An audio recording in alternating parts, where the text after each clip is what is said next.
Okay, so in this video, we will be talking about linear equations and lines. So as you can see here, I have a graphing thing. So what is a line equation? So a line equation is written in the form y equals mx plus b. So here I have y equals something into x plus b. So my first, you can see b is 3, and the multiplier of x is 1. Since x equals what into x, that what is 1.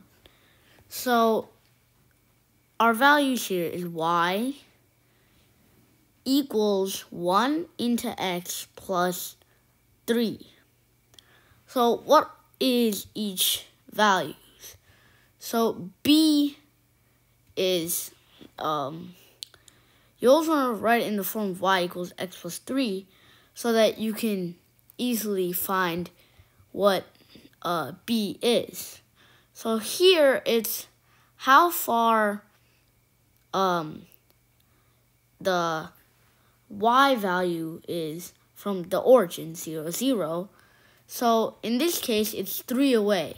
So if I make this 5, it becomes 5 extra. And if I make this negative 5, it's negative 5 in this direction. Or if you look like this, it's negative 5 down.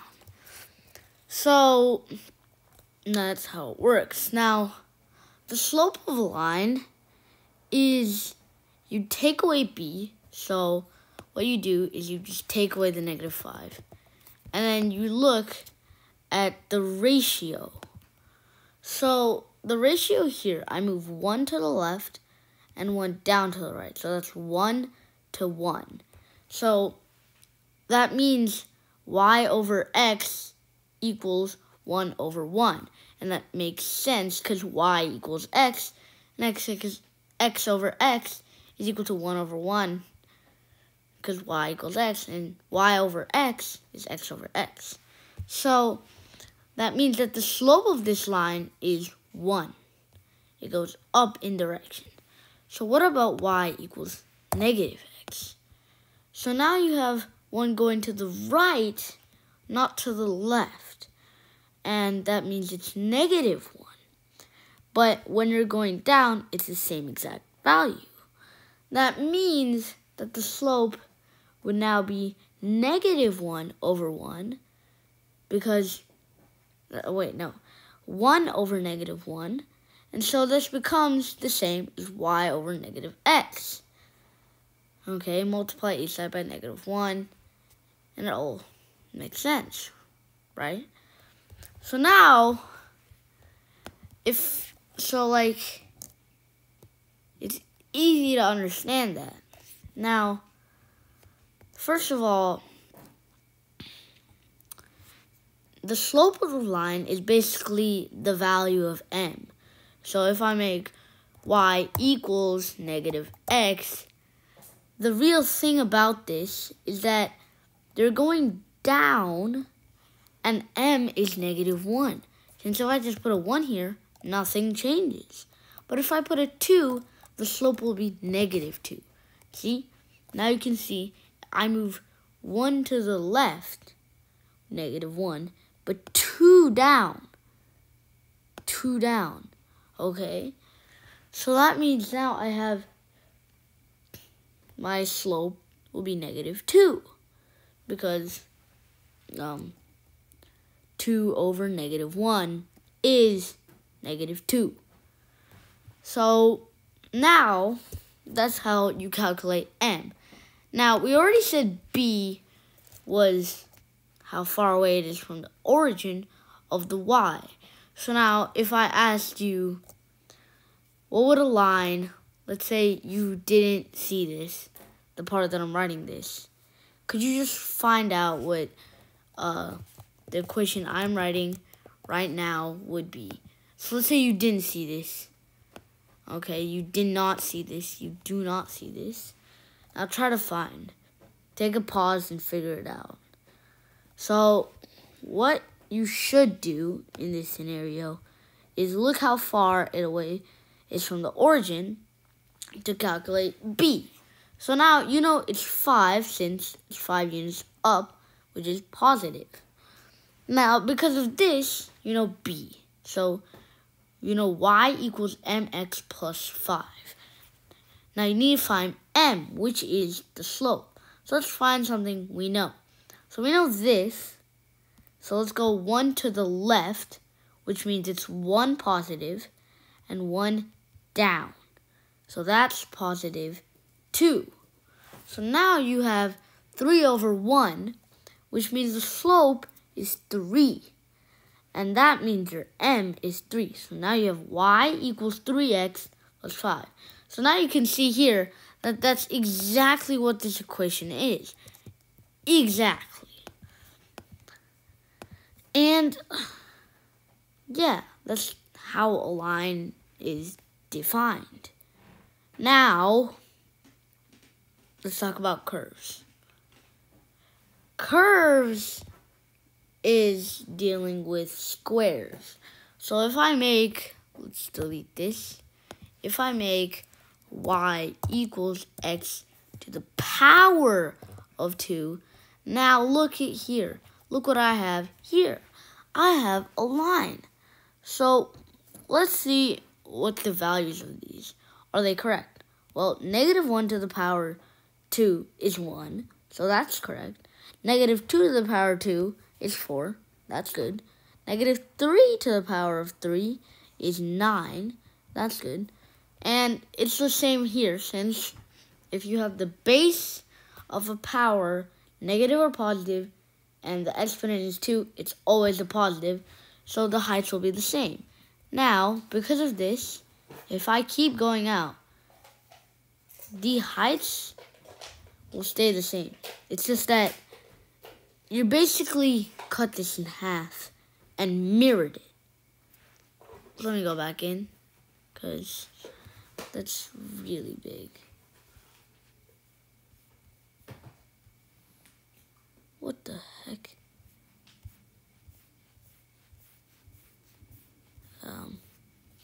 Let me just take some time.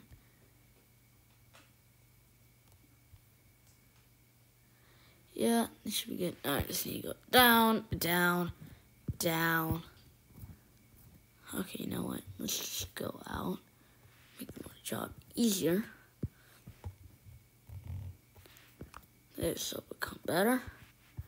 So, now we're at... Oh, no. This is really long. Okay.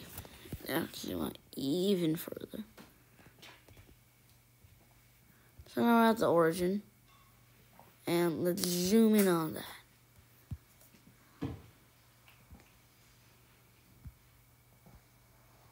So now, here we are. What is our equation? Y equals x squared. Let's just rewrite that. Y equals x to the power 2. And let me just, boom, done, do. And oh my god. Why is this so, what did I do? Oh, what?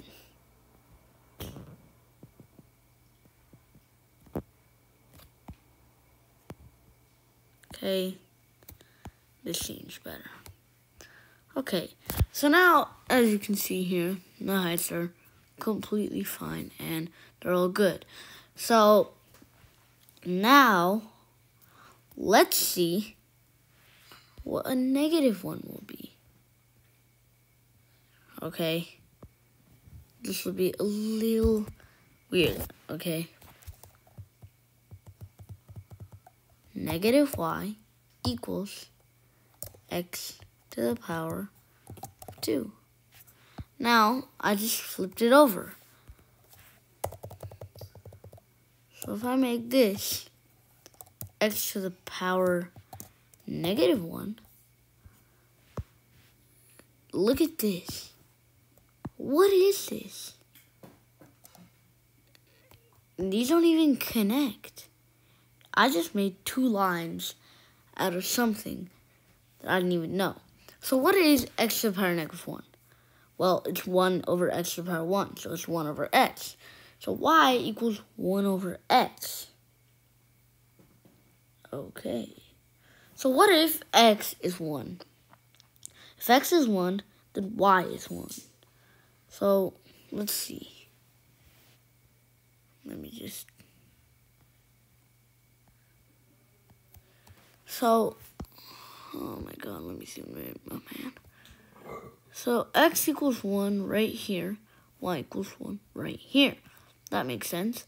But if y equals -1, then this will be different and it won't connect. But if 4, let's say it's 4, then it becomes 1 over 4. That's 1 over 4, right? And this is 1, this is a 4th. Makes sense. And you keep going like this. They will never connect. I made 2 completely separate lines that will never connect out of 1 equation. Cool, right? Now, guess what will happen if I put -x to the power 2? If you guessed nothing at all will happen, you're correct. Wait, no.